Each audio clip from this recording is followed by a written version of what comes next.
So there's a lot to unpack in this video. I did not film while I was doing any of this stuff.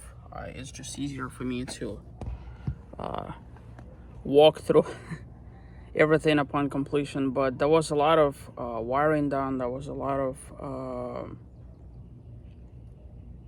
crawling underneath of the truck, contorting yourself in all sorts of places. But happy to say that after all of that effort, I've actually finished basically majority of the wiring. Even some of the odds and ends that I wasn't, planning to and was on the fence about. So just to kind of summarize some of the things that I was doing. Wired my brake controller, which is that Takoncha over here. I got the wiring from them. Also put the 12 volt, I don't know if camera is picking this up over there, but 12 volt outlet and all the cabling required for the brake Patriot 3 Blue Ox braking system, so that I could flat tow this thing behind me. Another thing that I've done is wired with diodes and everything like that through the frame, underneath entire truck, all the way over here. This taillight and that taillight. So basically every time my motorhome, which is over there, every time I stop line turn on. Every time I show a turn signal, turn signals turn on, etc. Also, as discussed in previous videos, I've been kicking around idea of future-proofing certain things. So I was talking about potentially wiring and how I really didn't want to wire electricity out the back. So, but nonetheless, I figure, since I'm going through all this process anyway, so I might as well just do it. So, from the front, again, through the frame, all the way over here. So let me just spin you around, show you what I've done. So this over here is where the power is coming out. That's the positive and the negative. And for the time being, I just zip tied it over here. In the future, there's a possibility there's going to be batteries over here, but I'm not an overlander, certainly not quite yet. I don't see myself overlanding anytime soon, but don't hold me to it.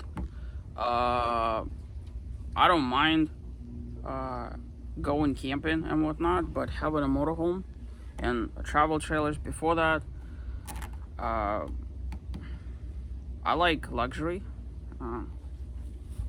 so we'll just leave it at that, but never say never. So the thought was to obviously get the camper shell, which is still on order, and then maybe a rooftop tent, maybe, but at the very least I'm gonna have the platform that I'm building, which I can't build until I get the camper shell, but I do have all the materials. So what I've done here in the in the engine bay, doing this all in one take, basically went through all of the wiring and cleaned everything up. So there's nothing weird, nothing dangling, nothing. So I'm gonna start over here on this side. There's wiring that's required to flat tow the vehicle, right? But because I have off-road bumper and everything like that, basically what I've done is I've mounted the 7 to 6 pin connector over here. That's where it's going, and also the emergency brake system, so that's where that goes. Normally you would see a light bar on a bumper like this, and then this wiring over here goes behind the winch. Some of it is split this way, some of it is split that way. So because diodes for the taillights are wired to this, naturally all of the wiring had to go from here down and sort of that way. You could see some of it exposed over here. I was following e-trailer videos to the T, to the best of my ability. There's some lessons learned along the way, but basically their videos are extremely helpful in that regard. So over here, tidied up all the wires. Everything is shielded. Everything is so way down below there. There's wires that go down into the frame and then out. That's the GMRS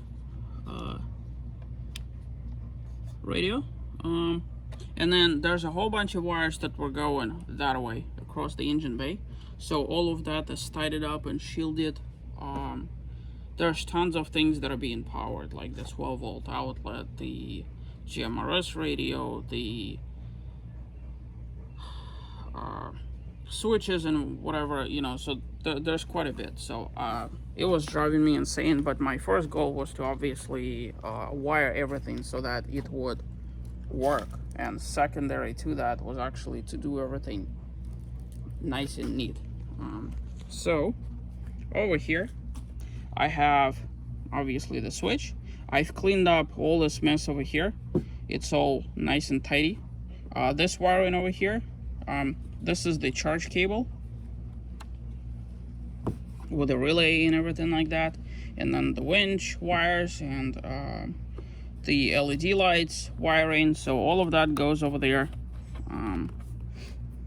all nicely tucked away, yada yada yada, you know the drill. So tons of work done. You know, they say that some of the best work is hidden from you. So this is one of those things. It's not like, wow, I just installed a bumper. No, this is a whole bunch of things that had to be done so that I could tow it behind my motorhome. Yesterday, in terms of towing behind the motorhome, trying to hide from the sun, learned a couple of lessons. The tow bar has to be horizontal for me to tow it. Right now, there's obviously already a difference between the motorhome and the pickup truck in terms of height. So basically, they tell you to measure the tailgate, not the tailgate, the hitch receiver on the motorhome, and also the D-rings. So in this particular case, D-rings are sitting at about 25 inches high, or 28, whichever that was, probably 28. I'm talking about down to the ground. So there's already a difference between the motorhome and this, obviously. So then you have to buy the high-low adapter, which either raises or lowers it. But it's not like a ball mount. You have to, you know, get an actual hitch receiver. So, but in my case, there's a very good possibility I'm going to be lifting this.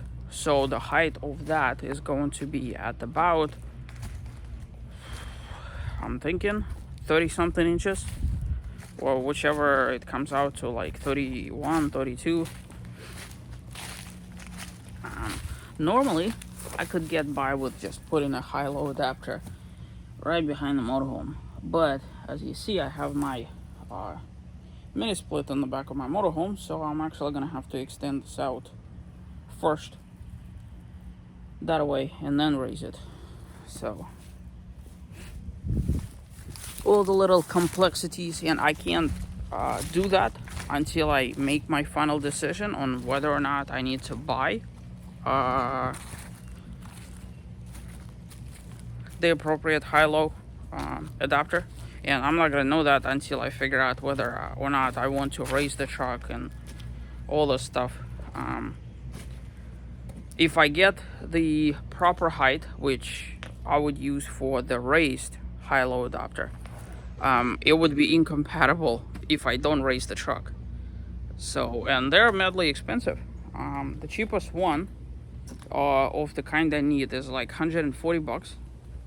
The more expensive one is about 180 something dollars, and I just don't want to be throwing out cash like that.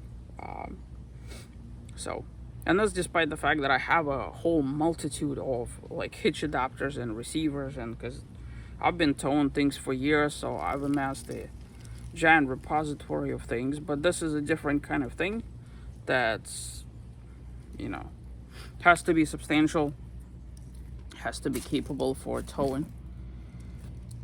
Ooh. There are some future projects coming, but at the very least, this specific one related to the towing, at least on the electrical side, has been finished. And I'm quite relieved because it took me forever. I was crawling all underneath the vehicle, all on top of the engine bay, all in the insides, and it's just. But now it's all done, so let's move on to other things.